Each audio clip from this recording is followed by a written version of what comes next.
Bismillahirrahmanirrahim. Allahumma rabbi shrah li sadri wa yassir li amri wahlul 'uqdatam min lisani yafqahu qawli. Assalamualaikum warahmatullahi wabarakatuh.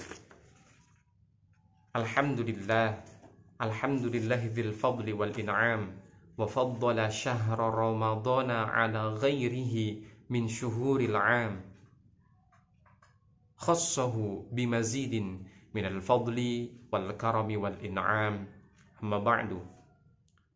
Bersyukur kita kepada Allah Subhanahu wa taala dengan mengucapkan alhamdulillahi rabbil alamin. Bersalawat kepada Rasulullah dengan mengucapkan Allahumma salli ala sayyidina Muhammad wa ala ali sayyidina Muhammad. Hadirin rahimakumullah, ada satu hal penting yang perlu kita ketahui. Mengapa bulan ini dinamakan dengan Ramadan? Para ulama berpendapat bahwa asal kata Ramadan adalah romidho, yang artinya panas yang menghanguskan. Imam Al-Mawardi dalam salah satu kitabnya menyampaikan alasan tersebut karena bulan Ramadan merupakan bulan pembakaran dosa. Rasulullah Shallallahu Alaihi Wasallam bersabda dalam hadis yang diriwayatkan oleh Anas bin Malik, "Innama summiya Ramadhanu li'annahu yarmidu adz-dzunub." Sesungguhnya dinamakan Ramadan li'annahu karena yarmidu membakar adz-dzunub, dosa-dosa.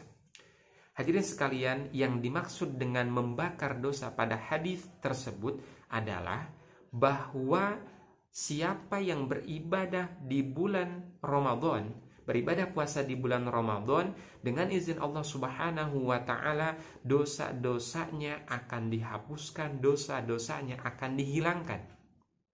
Maka oleh karena itu, momentum Ramadan ini jangan pernah kita sia-siakan untuk bertaubat, memohon ampun kepada Allah Subhanahu wa taala untuk mengampuni dosa-dosa kita.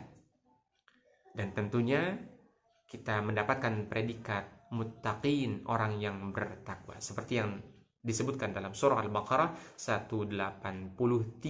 Salah satu tujuan diperintahkannya, diwajibkannya puasa, la'allakum tattaqun, agar kalian bertakwa. Hadirin rahimakumullah, maka setidaknya ada 3 amalan utama yang dicontohkan oleh Rasulullah Shallallahu Alaihi Wasallam dalam upaya meningkatkan kualitas ketakwaan kita khususnya di bulan Ramadan. Yang pertama adalah meningkatkan sholat. Hadirin rahimakumullah, secara singkat, yang dimaksud dengan meningkatkan sholat di sini adalah, andai kata di luar bulan Ramadan kita hanya mengerjakan sholat fardu saja, maka hendaknya di bulan Ramadan ini kita meningkatkan hal tersebut dengan menambah sholat-sholat sunnah. Mulai dari sholat rawatib, sholat sunnah qabliyah, sholat sunnah qabliyah dan ba'diyah yang melekat dengan sholat fardu, kecuali ba'diyah asar dan ba'diyah subuh. Lalu kemudian kita juga bisa melaksanakan sholat sunnah yang lain seperti sholat duha, tahiyatul masjid. Di malam harinya kita melaksanakan sholat sunnah yang hanya ada di bulan Ramadan, yaitu sholat tarawih. Lalu kemudian kita tambahkan dengan sholat witir, dan sepertiga malam kita melaksanakan sholat sunnah tahajud, insyaallah dengan izin Allah Subhanahu wa ta'ala. Lalu kemudian hadirin yang berbahagia, amalan utama yang kedua yang dicontohkan oleh Rasulullah Muhammad SAW adalah banyak berinteraksi dengan Al-Quran.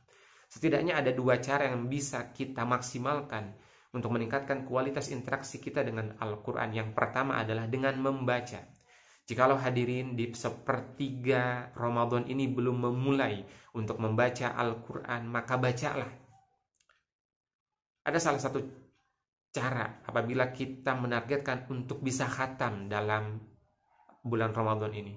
Apabila kita menargetkan 1 kali khatam misalnya, maka minimal hadirin membaca 4 halaman setiap selesai sholat.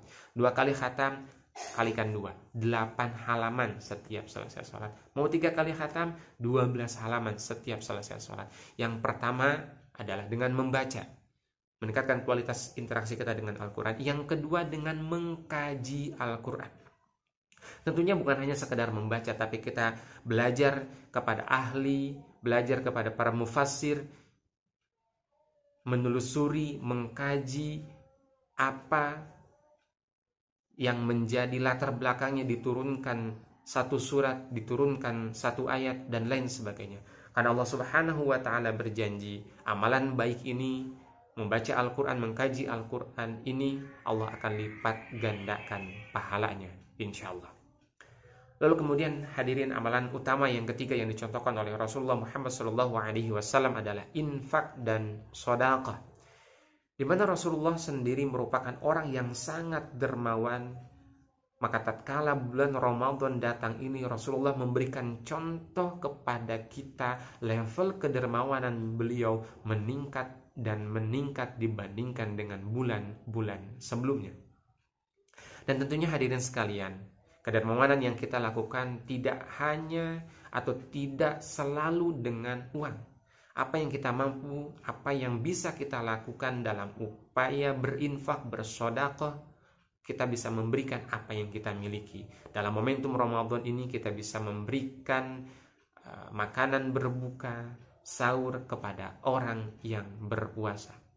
Karena ada salah satu hadis yang menyebutkan bahwa Rasulullah SAW bersabda, "Man fattara sha'iman kana lahu mithlu ajrihi ghaira annahu la yanqus min ajri shaimi syai'an."